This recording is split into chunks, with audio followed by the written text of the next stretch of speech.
Coming to you from the Strings and Things studio in Ventura, California, this is the Strings Unraveled Book Club.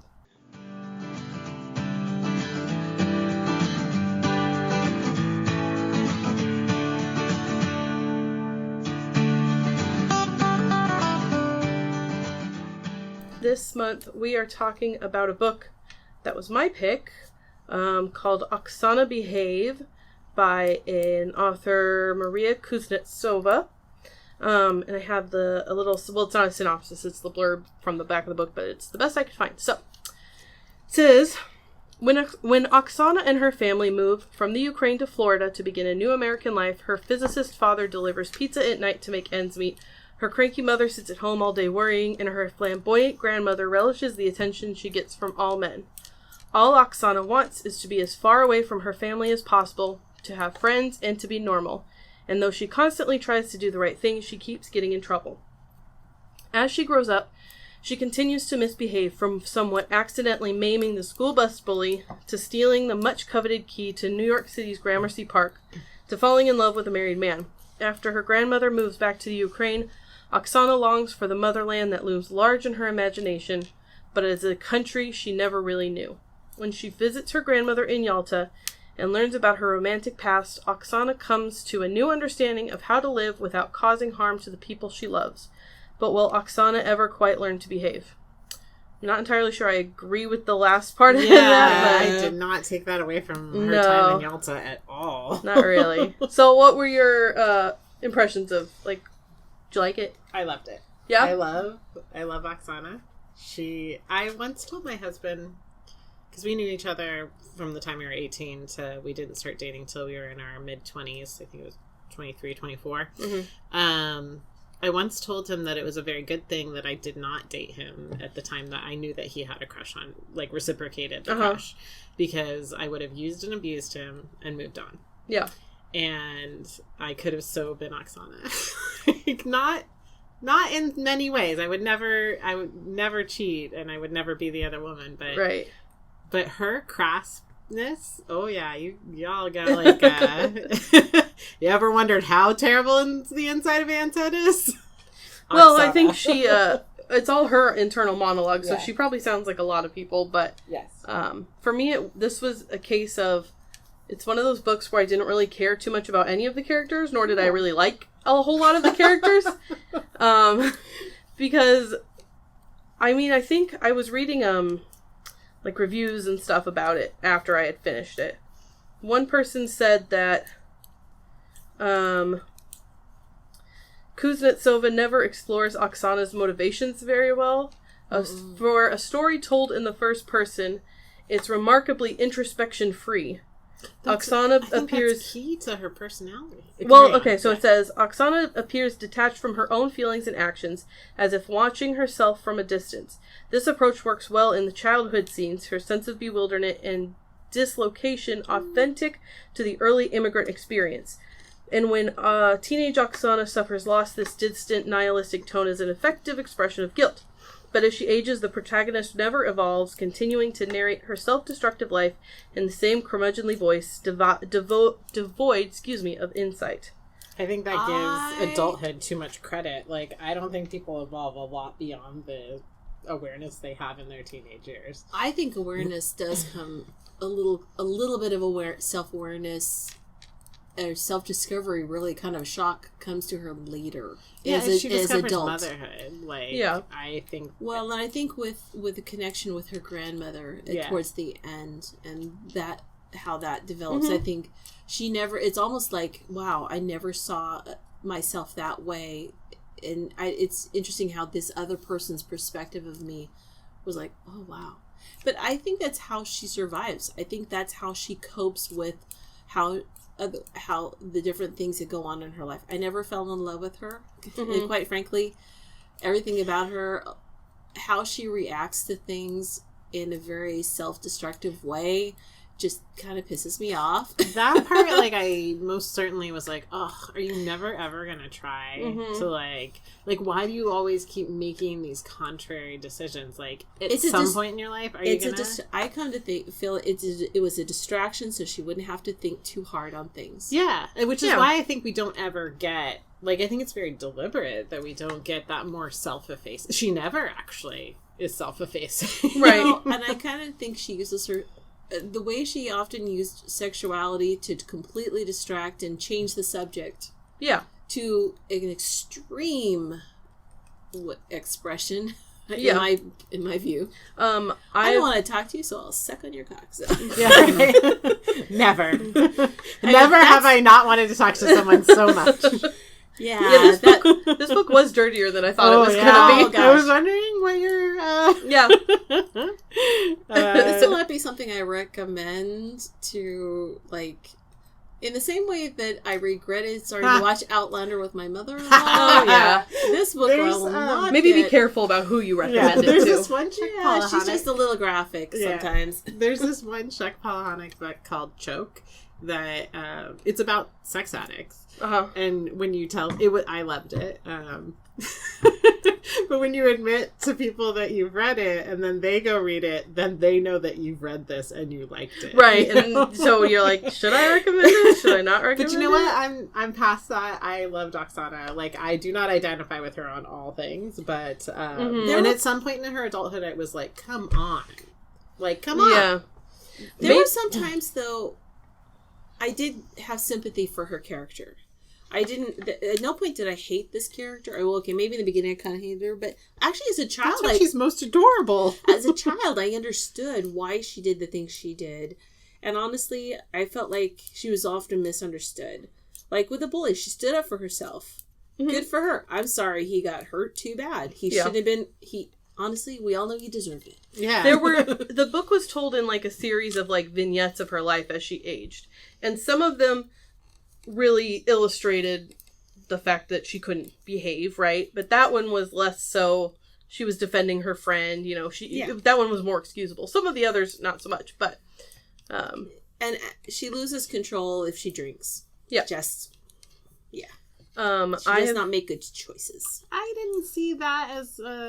I saw her always acting the same, whether or not she was inebriated. Like, I saw her I saw her thought process go one way, and then as she got more alcohol, she'd say, "Screw it, I'm gonna go." Well, I think her inhibitions just get lower, yeah, which they probably do for everybody. But her inhibitions are very low to begin, right? The bar's not set too high. Yeah, maybe that's why I didn't observe that as a trigger per se. I've been getting into learning about the Enneagram, which is like a personality type sort of test. And there are different like types. So you're like 1 through, I don't know if it's like 8 or 9 or something. Yeah, anyway, I've heard about that. Yeah. I feel like I relate to Oksana on certain levels because I feel like we're probably the same Enneagram type, which is a type 7. But one of the like aspects of it is, if you're at a healthy level or an unhealthy level, these different attributes come into play. That type, but on a range of that. So on the more unhealthy level spectrum, it says you get into conspicuous consumptions of all forms of excess. You're self-centered, materialistic, greedy, and never feeling that you have enough, demanding or pushy, yet unsatisfied and jaded. Addictive, hardened, and insensitive. So that's like at the low end of being in the healthy realm. That's not you at all. No, but like one of the markers of this personality type is like a distraction in whatever indulgence you want to distract from feeling your feelings. So from dealing with in yourself. that sense, got it. Yeah, I could see that in her. But that was a perfect description of. It's like the author was like, "What kind of character could I build off of this description?" Mm-hmm. And so I think that's a very good analysis of her. The author is also born in Ukraine, in Kiev, and transferred to America. You have to wonder how autobiographical it is. Yeah, like if it's very close to or just inspired by her, maybe she knew someone like her. It sounded like she took, when her grandmother moved back, that she took several trips over her young adult life to be with her grandmother. Like she was in college, she used it as an excuse to write a thesis or write a dissertation or whatever it is. Or something. Yeah. I think that she's almost a sociopath at points. Like when she steals the key, and she's just like, "Well, this is how I burn this bridge." Right. Okay, but the guy was a douche. He just took it. Yeah. He was a cardboard tool for us to see her act right. out again. Okay, you're not going to do it, so I'm going to finish myself off over here in the bush. I'm like... cardboard tool. He was a tool. I'm like... But it was also how he said goodbye to leave. Did she really steal it, or did he just accidentally forget? She stole it. He kind of forgot it and left it. She picked it up and put it in her pocket. She didn't leave it behind. No, in my head I was justifying because I thought he deserved it too. Well, yeah, he probably did deserve it because he was... But see, she attracted to herself those kind of... She was frustrated because the person that she was with, I can't remember if he had expressed to her that he was in love with her, and she's like, I'm going to get back at you because I don't feel the same way. I'm going to go over here with your friend instead. Yeah. Like, she's a terrible person. Yeah.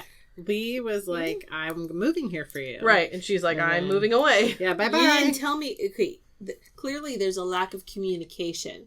One, she wasn't aware how much he cared for her. Certainly she probably was aware. Yeah, but he should... Before he moved back...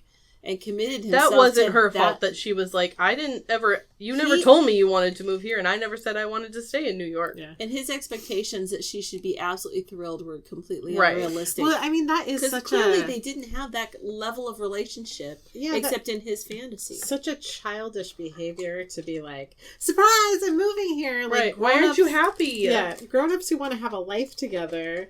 You have this conversation of like, I'm thinking of moving here. What do you think about that? Uh-huh. But she doesn't want grown-up relationships, so she doesn't attract people who know how to have grown-up relationships. Right. Yeah, they were kind of the same kind of person. I'm going to do this because this is going to make me happy, and you're going to, of course, in my head, love it. So I didn't have to talk to you about it because that would spoil my dream. Yeah. Well, living in a fantasy land. I like there were some kind of surreal moments. Mm-hmm. Like, I guess when she was going into the... I mean, I can't put my finger on it. I just remember thinking, like, oh, we're so in her head. It's like when she sees her brother, but it's really her father. Yeah. And, she sees herself floating in the water, but she's standing on the shore. And, yeah. Yeah. I like those moments. Would this read as a movie? Do you think? Well, that's kind of when I was thinking, like, how would that translate to screen? Maybe small screen? I don't know. No, I don't think... No, there's not enough substance. Not unless it's HBO. Yeah, there's not enough going on for it to be... a series. Ooh, that's a burn. Well, I mean, not a lot of books do have enough substance to be a series. As a one-off book that's not a series. Fair enough. You know. Fair enough. Just because movie is so usually short change. But would you want to see see her in a book with her in the next phase of life as a mom and as a... No, I was definitely done with her at the end of the book. Yeah, if there was another one, I don't think I would read it. Yeah. So you don't think that after her grandmother's passing and that realization that she would have changed? I don't. Or are we who we are? I don't think the point was that she was going to change. I think it was just... This was a journey along. Yeah, and it was solidifying for her that it's okay that she is the way that she is because in her mind, never changed. That's the way that she... Yeah. But her grandma always seemed happy. Sure. I thought. Well, she was embracing it. She was embracing it. Oksana wasn't. Yeah. Well, but then she had the voice of her mom all the time. It was surprising to me because she didn't seem like the type that would want to fall into the married with kids role. Yeah, when she said she wanted kids, that shocked me. Because all of a sudden she was like, I'm getting married. Like when she was engaged, and I was like, okay. And then they were married and they're pregnant, and I'm like, this just doesn't seem like the Oksana that I've heard of from the rest of the book. Okay, but maybe... And I couldn't tell if she was trying to convince herself that that's what she wanted, but if it's her internal monologue that we're hearing, she actually really did. Well, see, that's where I think you'd see some dynamism in her. I think we all have the capability of lying to ourselves. Yeah. And I think that is something that happened. There's lots of people that say, I think for her, maybe the children were the next type of distraction. Yeah, but she talked about how she'd always wanted kids. She said that. Okay, but as we've seen her grow up, she never said anything like that. That's what I'm saying. So that's what I'm saying. At the end, I don't think she's always wanted it. I think she's convinced herself. I don't know. It wasn't clear if she had because that's they very just out said of character for her. I have an easier time believing that this is just a compartment we didn't recognize in her. Mm-hmm. But I don't know if that's poor writing because it wasn't expressed previous to this, because they set up a character to be like this, and then all of a sudden, near the end, she's not. But at the very end, she kind of switches back to the kind of horrible person she's been this whole time. Yeah. So she's still excited to be a mother, but she cheats on her husband. Yeah, and I'm like, do you want to be married to Roman? See, I think he deserved that it's bad. Bad that she did that. I mean, my judgment on it is that it's bad. Yeah. But what do you expect, sir? You cheated with her. Right. Yeah. She was the other woman. Surprised if you get cheated on? Right. You kind of set the standard. Also, did she want him? I guess she did. She was attracted to him before. Because when the brother was like, oh, maybe he wants me. Mm-hmm. She was like, no. I'll just take this, thank you. Yeah. You can't have it. Yeah. She's selfish. I love that the mom's like, did you think I was blind? Do you think I don't know? You really think... Because that dynamic between kids being completely oblivious of what their parents really believe and think, and the reality of, oh yeah, I knew it was gay. Yeah. Of course I did. You can see that. What did I do to deserve children such Dear as God, these? I do not believe in... That was my favorite. What, in what previous life did I do not believe in? Yes, I love. Yeah, I loved the mom. I don't have specific book club questions for this book because there weren't any, but I have some generic ones. So, would you say that the mom was your favorite character? No, I really liked Oksana. I mean, she was a hateful person, but I really liked her. Yeah. I liked the grandmother and Anatoly Petrovich. Yeah. He was so sweet. Yes. And the grandmother was just fun. Well, I mean, she is the blossoming of... Because, Oksana's completely rejecting her. I'm going to get grandma arrested. Right. Let's see how officer-friendly this really works. Yeah. And then by the end of the book, that could be the evolution we see, is that she's no longer rejecting the woman she's probably going to become in resembling her grandmother's behaviors or tendencies or personality type. I see her rejecting that as in the same way that any kid who has to room with someone 2 generations beyond would resent that. But as an adult, it was her grandmother that she went to go see more often than I think than her mom. It was her grandmother who she actually confided in, who understood her more than anybody, even if she wasn't aware of it. Was a link to her father too. Right. Yeah, that's true.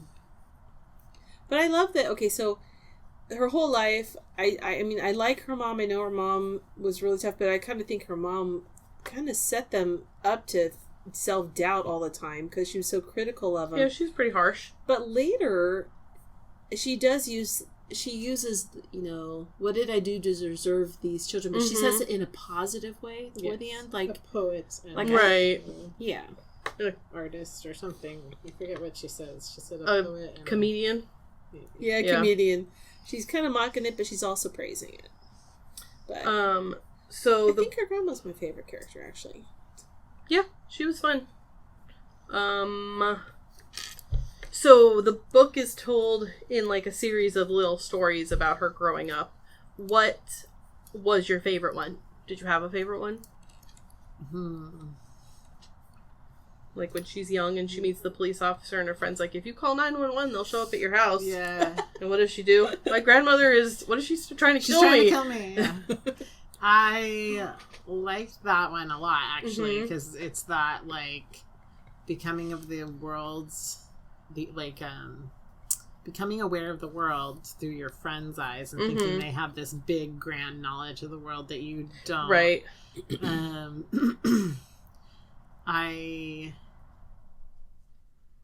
I think that I probably like Little Oksana best. I didn't enjoy the high school years. Right, especially with the and I track didn't coach. Like the college years. No, she's so quick to try to please a man they just had a hard time with that. I didn't like her during those years. Actually, even though she cheated with Roman, Roman cheated on his wife, but until the pregnancy incident. Did she cheat any other time when she was pregnant with him? On him?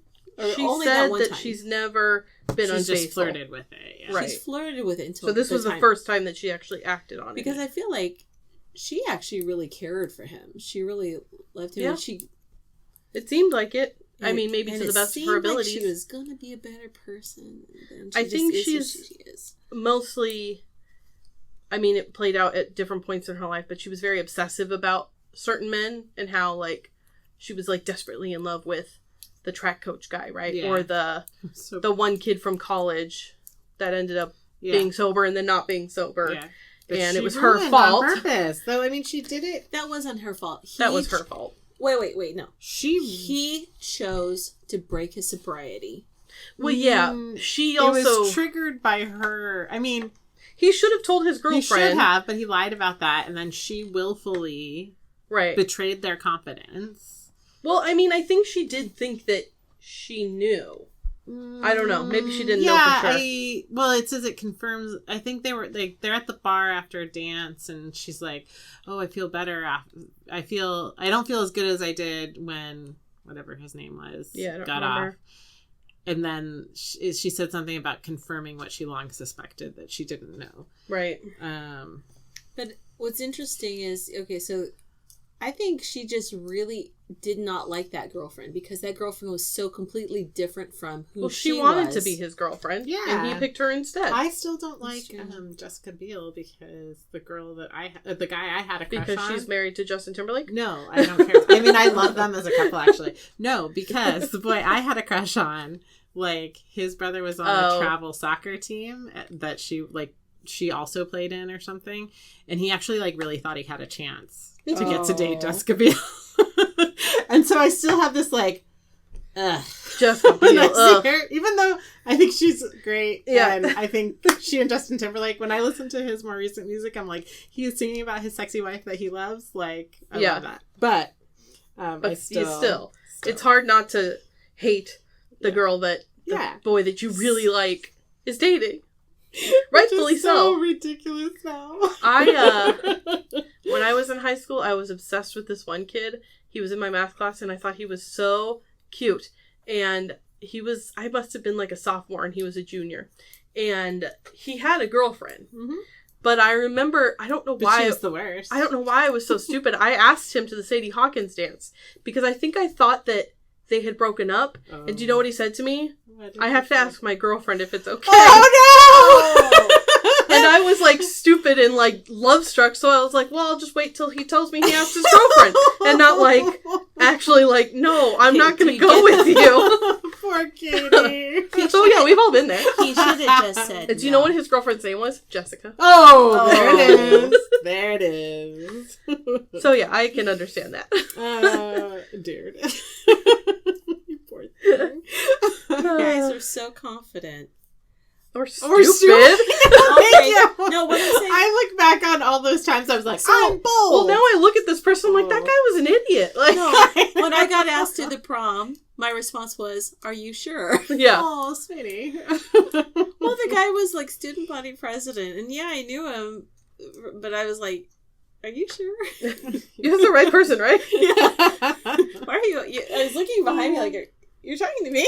So do I have a favorite? I definitely, back to, I think we asked, do we have a favorite story of Oksana's? Yeah, I only liked her as a child, I guess. She was cute and like, it was justifiable when she was a little kid. It was a precocious Then the older she got, the worse and worse of a person I think she became. Yeah.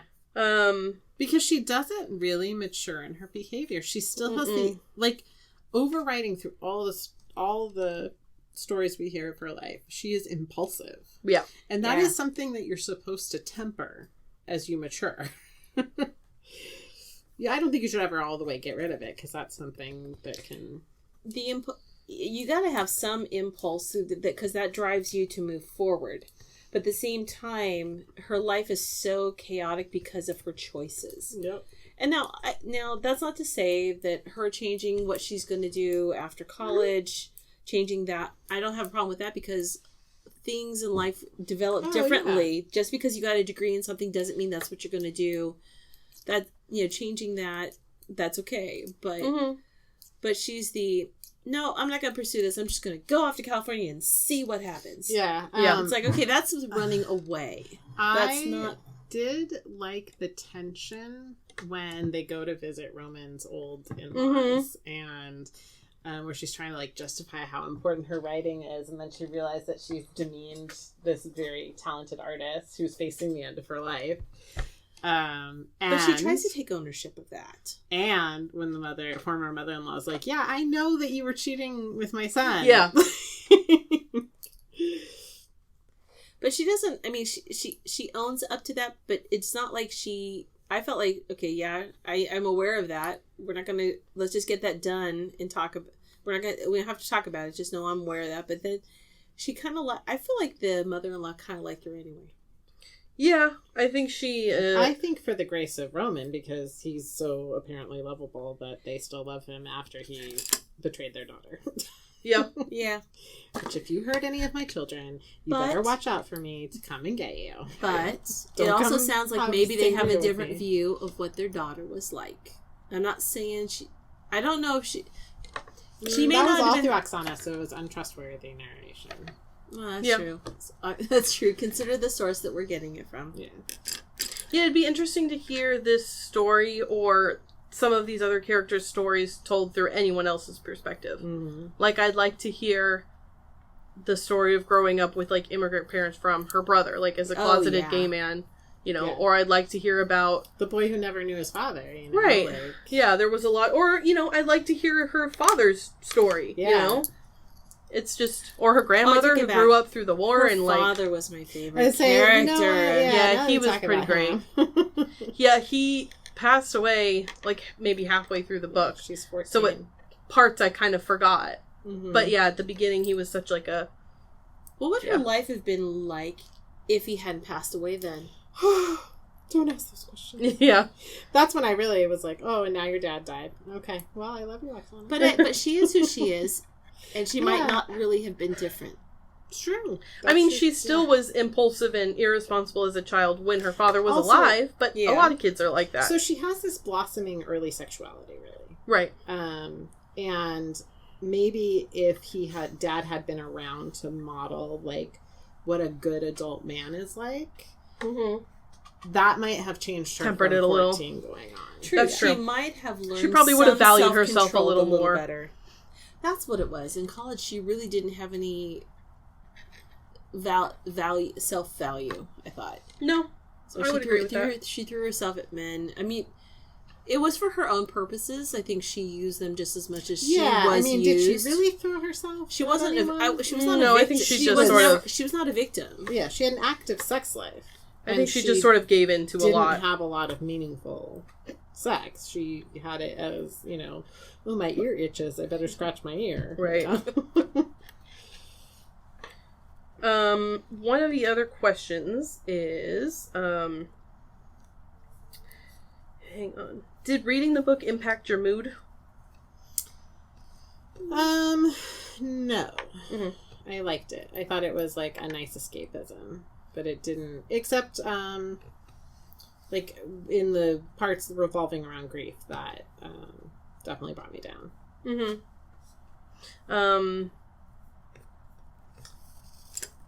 It was, it wasn't heavy enough to really impact me too much. Yeah. Like, it was easy enough for me. I listened to it, because we have a month to listen to these things. So once I picked it, I listened to maybe the first half in a week or so. And then I took a break for a while, and then I forgot that I had to finish the book. So I picked it back up this week and, like, finished it. But it was easy enough to pick up, like, right where I left off. It wasn't, you know... Some books, it's like, if I had put it down that long, I would have started over, you know, just because I would be... Content was such that I was glad I had headphones on. True. Because I'm in a family with a household with... Yep. Either read the actual paper version or put some headphones in. Be mindful of who's My husband's trying to listen, you know, while he's doing his, you know, listen to his work while he, you know, that might have distracted him, or my mother-in-law might have walked. I apologize to any of our more sensitive listeners. You know, I definitely. There was some graphic parts. There was like I wish I could fast forward. Well, actually, because I was reading the audio with that, I could just flip. You know, I don't mind it. Can't, yeah. Like, I cannot skip parts of books. No, it makes me feel guilty. Yeah. Oh, or I don't like missing anything. Yeah. What if something happened in that little bit that's like the key thing? I didn't mind it if I was reading this page, like.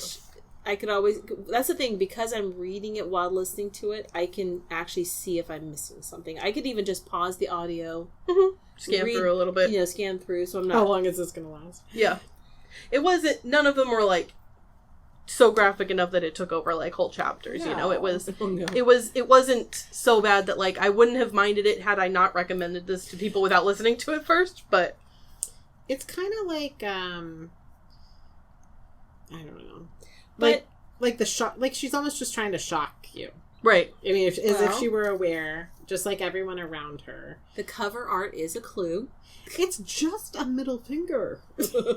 I was looking up like resources for this, and like one of the person's reviews had like actually blurred out the finger part, and I was like, that's just silly. Oh my goodness! It's not like you're not even seeing the top of the finger; you're seeing babushka. Yeah. I definitely made sure that it was not, like, my son drives home after work some afternoons, and so I didn't put that on earlier. Because I'm like, just for his comfort to not listen to descriptions of Oksana doing things. She did a lot of things. Yeah. Okay, hang on. Yeah, I'm sad I don't have any, like, really specific questions for this, because I couldn't find any. I also don't know exactly how old this book is. I think it's only a couple years old. It was fun to listen to, especially when she was a kid, because I think Anne and I talked about she's kind of like right smack between our ages. So I could have related to a lot of... Yeah. There were a lot of like pop culture references sprinkled in to give you a clue as to the time period. Yeah. Which is sort of refreshing, because I don't think I've read a lot of books that are set in this time. Like, you know...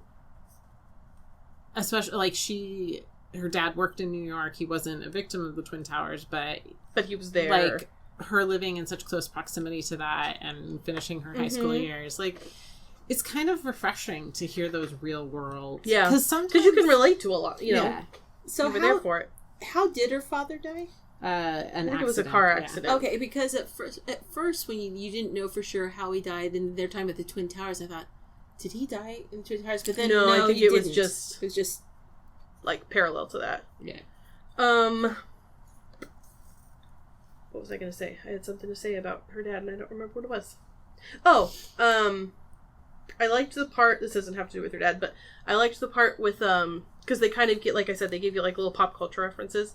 And I was cracking up at the part where the guy got the Google glasses, and he was like so excited. Yes. It's like, this is the future. Everyone's gonna wear Google glasses. I love that. I cringe. Yep. And you're like, sure, dude. Oops, password. That was so funny. Yeah.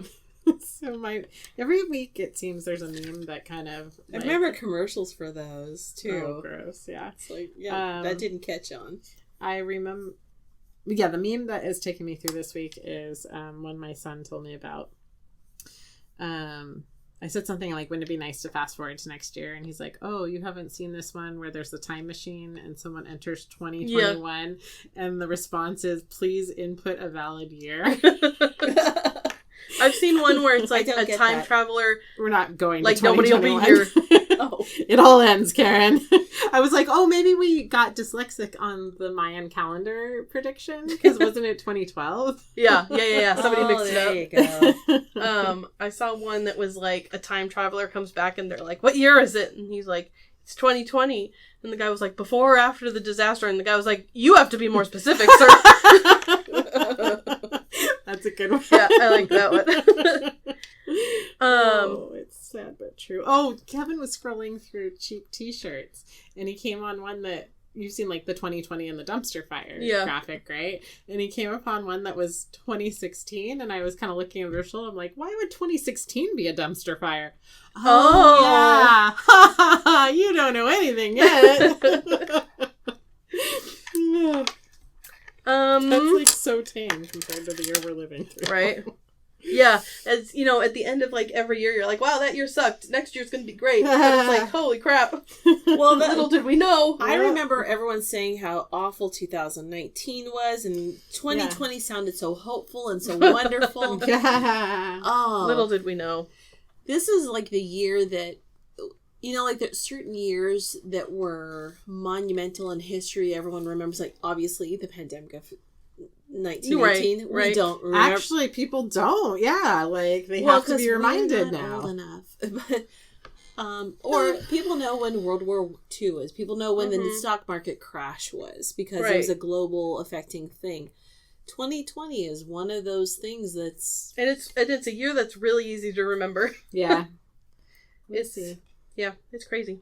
Yeah, but I did like the time period that this book was set, and I would like to read more like it, because it was easy to relate to her. Mm-hmm.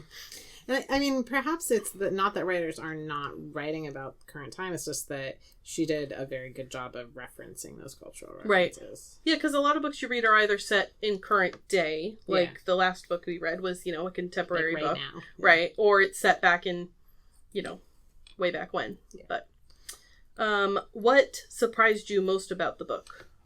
Oksana wanting children. Yes. I was shocked. Yeah. Because it's like all of a sudden she started talking about how she wanted to have a baby, and I'm like, I don't remember seeing that. Any sense to me.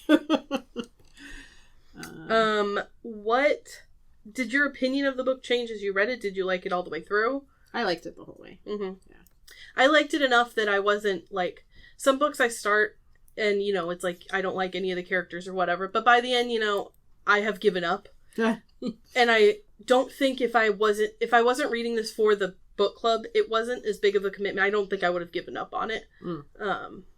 Because sometimes I'm just like, I'm over it. Like, I don't like these people. I did that with a book that was supposed to be like this big new release, and I saw it at Barnes & Noble, and I was like, oh, this looks great. And they were like, this is our book club pick. Come to our book club. I'm like, well, I'm not actually going to come to your book club, but like, I'd like to read the book. And I got halfway through it, and it's super big, like super thick. And I was like, I don't really care. Was it recently made into a movie? I don't think so. HBO? Oh, what is that? I'm thinking of The Goldfinch. No, it wasn't that. Because I bought that book, and I'm like, everybody's excited about it, and right. I never cracked it. Yeah. And now that it's a movie, I'm like, should I crack it? Right. Would you read anything else written by this author? Yeah, I think so. Would you like to hear what her other book is? Sure. So she has one other book that's supposedly coming out next year. Oksana as a mother. Wait, okay, it's not far off. It's called Something Unbelievable. This synopsis says... Yeah, okay, that would be unbelievable. Larissa is a stubborn, brutally honest woman in her 80s, tired of her home in Kiev, Ukraine. Oh. Tired of everything in life, really, except for her beloved granddaughter, Natasha. Okay. This is the grandmother's story. So yes, it's a slightly different, but yes. It's very similar, it seems. Grandma! Yep. All right. It also takes place after they've moved from the Ukraine in Manhattan, so it does seem like maybe... I liked this cultural point of view, too. Mm-hmm. Yeah. That was something I found constantly engaging. I do enjoy reading a book with, like, a different culture that I don't know too much about, and especially with this, and, like, you get to see a lot of their, like, home and family life I liked. Yeah. Because it's not something I don't know any Russian people, you know. Oh, you know what? I did meet a Russian man this week. Would you like to hear a story? Yes. Yeah. I went to the McDonald's drive-thru, and the man at the window who takes your money had a very strong Russian accent. Is this Fillmore? No, this was just down here. Okay. And he told me my total, and I was like, okay, and I handed him my card, and he says, can I say one personal thing to you? And I was like, sure. Which at first I was like, no, please don't talk to me. Sorry. But he had a very strong Russian accent, and I was like, sure. He's like, I love your hair. And I was like, thank you. That's awesome. And he took off his little McDonald's cap. He's like, we have the same haircut. And I was like, thanks, dude. I love it. That's fantastic. So that's the only Russian person I currently know is the guy at McDonald's. So my brother had one Russian friend. I just want to brush my hand across the top of your hair because it No, feels like touch it'll be me. so soft, but I'm not going to. Is that an invasion of private space? When I did that haircut, there were people who came up to me and just did that, and I didn't punch any of them in the face. You know what? You changed your hair a little bit. Back when I had, like, blue and purple hair, for some reason, people feel like they can touch it. Like, it's gonna feel like hair. Yeah, like, it's hair! Someone at the grocery store once, when my hair was blue, like, reached out to touch it. I'm like, I don't know you, number one. Number two, it feels like hair. What are you expecting? That's something I've never understood about touching other people's hair. Yeah, no. It's hair. So It feels like hair. my brother's one Russian friend, his name was Dennis. They were friends in high school. Well, I mean, I don't know. Maybe it was short for something else. Yeah, Dennis off. So Dennis was a tall, skinny guy who was probably like 6'5" already in high school, like a sophomore, junior, and he was skinny, and he would stay over for dinner, and he would like eat the entire pot of spaghetti, not because he was starving, but just he packed it away. And then we would play Monopoly, and my little brother and I, decade of playing Monopoly together, we had our side rules. Oh yeah, everyone and does. Dennis wanted nothing to do with the side rules. rules. No side rules? And, like, take a young man who has grown up in a communist country to have the most staunch Monopoly capitalist sitting across from you, and he would just dominate. And I was like, okay, well, I don't want to ever play with you again. Okay, I have one last question. Are there any lingering questions from the book or any, like, unresolved thing that you're still thinking about? Anything that you want, like, more clarity on? Well, at the beginning, it's not so much that I care about any of the characters that we pass through. Like, I have about as much concern for them as Oksana did. Right. Grandma. Yeah. Well, yeah, like, did Grandma and, I want to hear more about Grandma's youth. When she was... Anatoly Petrovich? Yeah. I love how they always say his name. Did they get together? Did they get together? Or did she like, oh, you're going to die and that was he said, thank you for, like, the best night ever to Oksana. So I feel like maybe they did. Yeah. I don't know. They had one night, I think. They did have their one night, but did she stay by him even knowing that she, like, consummated this flirtation? I don't know. They've been friends all these years. She kept teasing him all these years. Kept him close enough to be nearby, but not. It sounded to me like he seemed like he got enough closure. So I don't know if it was the consummation of their relationship or just like spending time together again. Mm-hmm. I don't know. At the beginning of the book, I kept wondering, we were getting set up with all these different characters. Like, what are these people going to be like for her when she's grown up? And then we find out, no, we're just passing through all these people. Yeah, none of them really stuck around. And she, like, especially at the end, I was a little bothered by them adding in, I don't remember what his name is, but the man that she cheats on her husband with. Oh, yeah, I don't remember his name either. Because it was like, we met this character literally like a page ago, which she did, Maybe it's just there to express the fact that she doesn't, I met him again. She's impulsive. In a different... How old was he, too? Wasn't he, like, her grandmother's age? Or no, he was a young man. Yeah, because she was, like, sort of being her mentor, his mentor at the Toastmasters or whatever. That's right. Did you guys see Fire Saga? Or, no, Eurovision, the Fire Saga? Mm-mm. It's the... Oh, I started Will to watch Ferrell it. And yeah. Adams. I didn't see it. You don't like Will Ferrell? No, I didn't. I love Will Ferrell. I like Elf, and I didn't at I have a first. low threshold for him. Okay. Yeah. I was just lightly entertained, so you guys might not. Yeah, I didn't watch it on purpose. But I do like him. I did try to watch it, but then I got bored. Well, this actor's name is not Matthew Crowley, but that's his name from Downton Abbey. What is his name? Oh, that guy's in there? Yes, he plays this Russian singer for Eurovision, and he does such a good time. Is he good the first job. episode? No, it's later. Dan Stevens. Dan Stevens. So it might be worth giving a try. He's also the Beast. Yes, that's what I was like. Gosh, this guy sings so well. In Beauty and the Beast, the live action, and he's singing about being the lion of love, and I'm like, and that's when it clicked. I'm like, it's Matthew Crowley. But it took like many scenes with him portraying this like exaggerated character. But, yeah, it was he's the star of that movie. Okay. So I will give it another try just for him. Maybe not. I mean, I don't want to promise too much, but I did enjoy Matthew Crowley. Dan Stevens. So we meet him again in another movie. Yeah. I liked Will Ferrell's earlier stuff. As he got older, I just thought he's going to be king of the B movies. Well, I mean, there's not a... Yeah, SNL stars sometimes make amazing movies that follow, and sometimes he's it's just SNL skits that are longer. For such a big name, I expect better from him. I don't. Not Will Ferrell. Yeah. Everything is tacos, or what is it? Taco burrito. What's that coming out of your Speedo? Like, that's the bar I have for him. Yeah. But I think, actually, I got more interested in him with, I think it was called Welcome to Sweden. Amy Poehler's brother. Oh, I never watched that. It was fun, and he plays himself in an episode or two, and he really is married to a Swedish woman. What's the one movie he did that was serious, where he was an author and he was dying? Oh, I have no idea. That sounds great. Hold on, let me. I lost interest. It was after great. He did the soccer I don't remember. movie. Or like The Will kids. Ferrell is one never-ending dad joke. Like the Right. whole Yeah. thing all day Okay, long. I can see he is. Get off that shit! I mean, I do quote a lot of his movies often because my family loves Talladega Nights. No. Right? Except when Kevin and I were at the altar. We kept whispering to each other, "Dear Lord, baby Jesus." Yep. And What's Kevin that kept. from? It's from from Talladega Talladega Nights. Nights. Every grace and Which every is a race prayer car. starts- He's a race car Yeah, driver. Yes. and it has I love John him so C. much. Reilly. I love John C. I love Reilly him too. and I'm like, this is gonna be amazing. Oh God, No, it's a bad movie. I don't recommend it. No. Stranger Than Fiction is a good movie, Okay, and I I do never recommend watched it. that. I think I it has should. Emma. What's her name? I would like that. Emma Thompson is Nice. like Well, the other I main love character. Thompson. I like Anyway. her. Well, I think that's it for the end of our book. So Yes. our next book choice comes from Miss Anne. So All right. So we're not gonna do a random choice.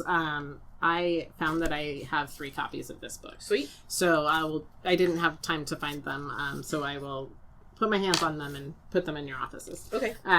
The Ocean at the End of the Lane by Neil Gaiman.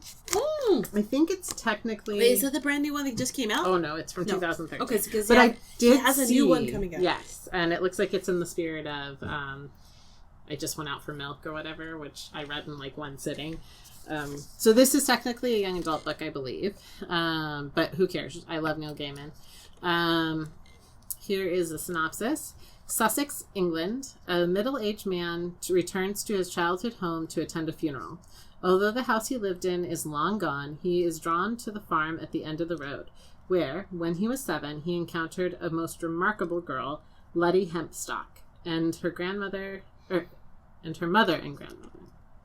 He hasn't thought of Letty in decades, and yet, as he sits by the pond, a pond which she'd claimed was an ocean, behind the ramshackle old farmhouse, the unremembered past comes flooding back, and it is a past too strange, too frightening, too dangerous to have happened to anyone, let alone a small boy. 40 years earlier, a man committed suicide in a stolen car at this farm at the end of the road. Like a fuse on a firework, his death lit a touch paper and resonated in unimaginable ways. The darkness was unleashed, something scary and thoroughly incomprehensible to a little boy, and Letty, magical, comforting, wise beyond her years, promised to protect him no matter what. A groundbreaking work from a master, The Ocean at the End of the Lane is told with rare understanding of all that makes us human and shows the power of stories to reveal and shelter us from darkness inside and out. It is stirring, terrifying, and elegiac fable, as delicate as butterflies' wings and as menacing as a knife in the dark. So I think I've bought it twice, and then I was given one as a gift. There you go. And I still haven't read it. This is the time. It's like less than 6 hours too, if Yes. you want to listen to it. So it doesn't seem like it's a huge. No. Cool. I know nothing about, nor have I ever read anything by Neil Gaiman. Well, so. welcome. Yeah. Yeah. I know I mentioned that to you before, and Yes. you all were like, what? I think you might be surprised by the things that you've enjoyed that he has touched. Yep. Because he has a very dynamic creative life. And he's produced so many, things that are cultural touchstones. Right. And he does lecture fairly regularly up at UC Santa Barbara. Yeah, I remember you wanted to go to it, and I was like, I don't know who this is. Plus it just didn't work out. The schedule.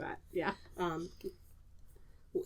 He's got a new version or a new guide connecting to Hitchhiker's Guide to the Galaxy that is going to be coming out soon. Ooh. Did he write that? No, he did not write Hitchhiker's Guide to the Galaxy, but it's like a guide to the guide. Got it. I've tried many times to read A Hitchhiker's Guide, and I literally can't do it. So I've seen the movie. I love it. Yeah, but I can't read the book. The movie is not the same as the series that came out on PBS like I never 30 saw the years series ago. Actually. I read it and then I watched the terrible. Like it was not a great movie because it just didn't represent the richness that's in that book.